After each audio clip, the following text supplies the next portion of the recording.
Kita harus tetap kaji meskipun itu tidak menguntungkan kita, karena banyak problem.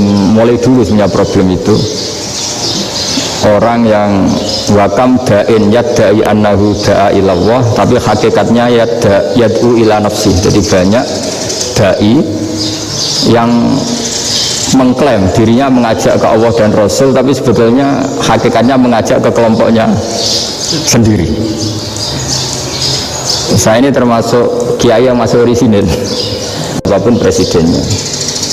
Ya, ini penting saya utarakan karena perbedaan antara nafsu dan komitmen beragama itu tipis sekali.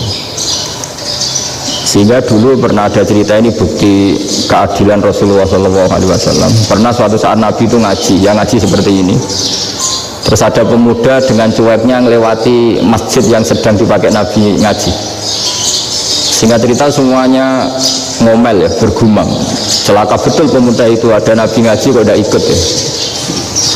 Tapi Nabi secara besar hati ngendikan, ini ada di beberapa kitab di Fadhailul Kasbi, keutamaan kerja. Kata Nabi, pemuda itu mau mencangkul di lahannya.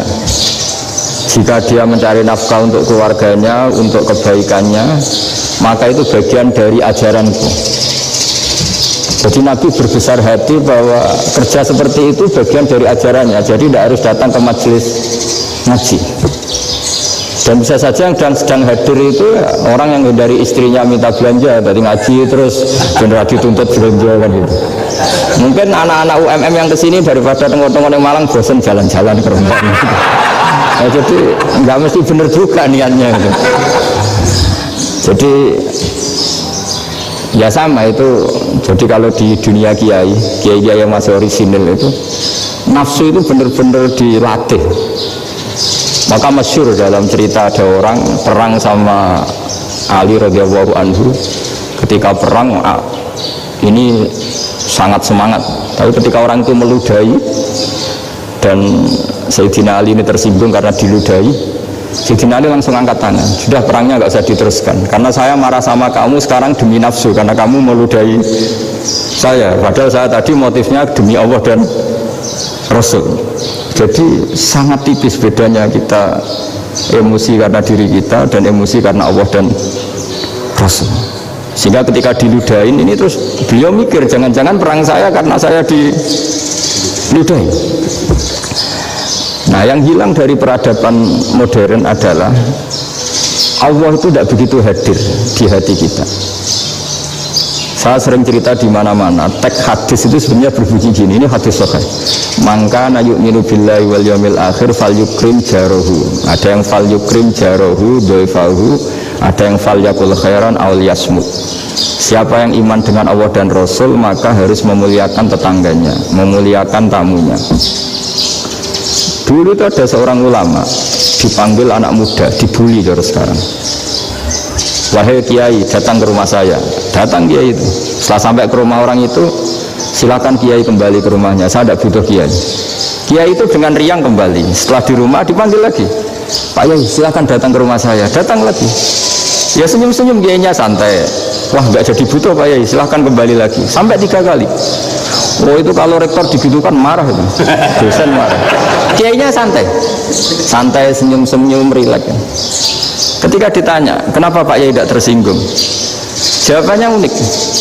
Anak muda, saya ini senang sekali nuruti perintah Allah, disuruh menghormati tetangga. Sehingga ketika Anda manggil, ya saya datang. Ketika Anda nyuruh pulang, ya saya pulang. Saya senang sekali nyenangkan tonggo. Dan itu perintah Allah, jadi tidak ada hubungannya dengan kamu.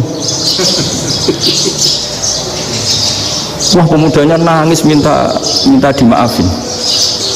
Kalau kita kan enggak, kita ini dosen, kiai, mungkin kita doktor, mungkin kita profesor. Tapi kita ini sering didikte oleh orang bodoh. Kalau orang bodoh itu jengkel, lo kita ya jengkel. Lo kamu jengkel, dijengkelkan orang bodoh itu namanya terdikte. Itu bodoh apa pinter? Oh, itu tidak pinter sama sekali. Kalau betul-betul kamu pinter, hanya bisa didikte oleh Allah Subhanahu wa ta'ala. Jadi antara hukum Allah apa? Wa ahsin man asa'a ilaika, berbuatlah baik sama orang yang berbuat buruk sama Anda. Itu dikteannya Allah. Kalau dikteannya orang-orang bodoh, kayak dimangkel ben mangkel, terus kamu mangkel, itu bodoh apa pinter? Problem kita kekinian adalah wong pinter, wong bodoh itu bodoh-bodoh bisa didikte oleh sekelilingnya. Sekaruan wataknya perempuan seperti itu, wataknya anak-anak seperti itu, kita didikte.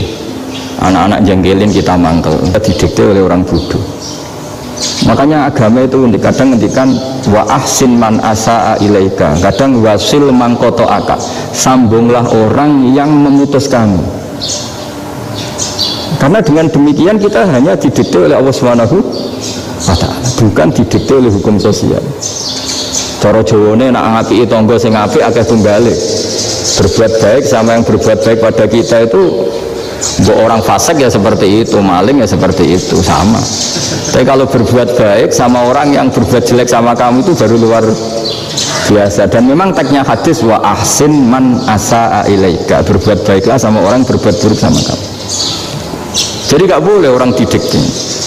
Makanya ngaji di sini diantaranya saya akan cerita dalam sebuah hadis sahih, dalam hadis hasan yang diriwayatkan Imam Tirmidzi, ada kalimat dari Rasulullah Shallallahu Alaihi Wasallam, dawe Nabi, la takunu imma'atan taquluna in ahsanan nasu ahsanna wa in zalamu zalamna walakin watti'u anfusakum in ahsanan nasu antuhsinu wa in asa'u alla tazlimu.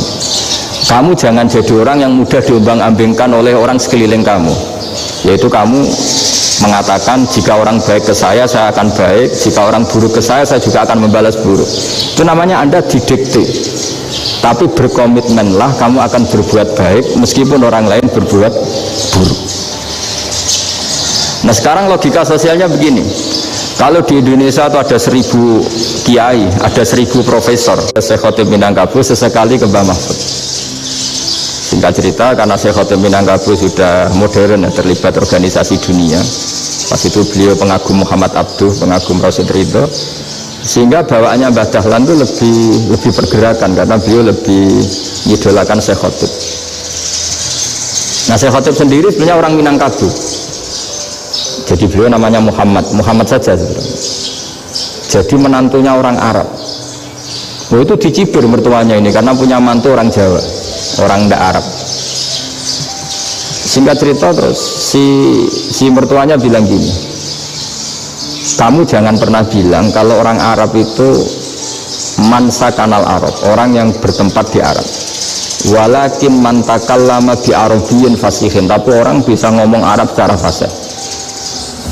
Singkat cerita, kalau kamu tidak percaya, nanti suatu saat menantu saya kalau Jumatan, tidak usah kamu kasih tahu, langsung suruh jadi khotib. Nggak usah kamu kasih tahu, sarannya nggak usah kamu kasih tahu. Kalau sekarang kan enggak. Kalau dosen mau jadi khotib kan mengumpulkan materi dulu.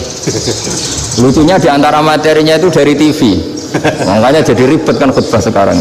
Kalau musim corona ya akan ngomong corona, musim apa ngomong apa. Jadi lagi-lagi didikte oleh media. Sebenarnya kalau ngomong kan sesuai kebutuhan umat, ini obatnya apa. Tapi nggak sesuai trending topik, itu kan kayak anak-anak gaul. Ya ini dokter kok gitu kan aneh. Singkat cerita si khotib ini nggak dikasih tahu, saya Muhammad tadi nggak dikasih tahu, langsung disuruh khutbah. Fatakallama bikalamin fasihin, dia ngomong fasih sekali, bahkan ngalah-ngalahi fasihnya orang Arab asli. Semenjak itu beliau dapat gelar al-khotib, orang yang cakap berpidato berkhutbah. Makanya terus dia Syekh Khotib al Minangkabau.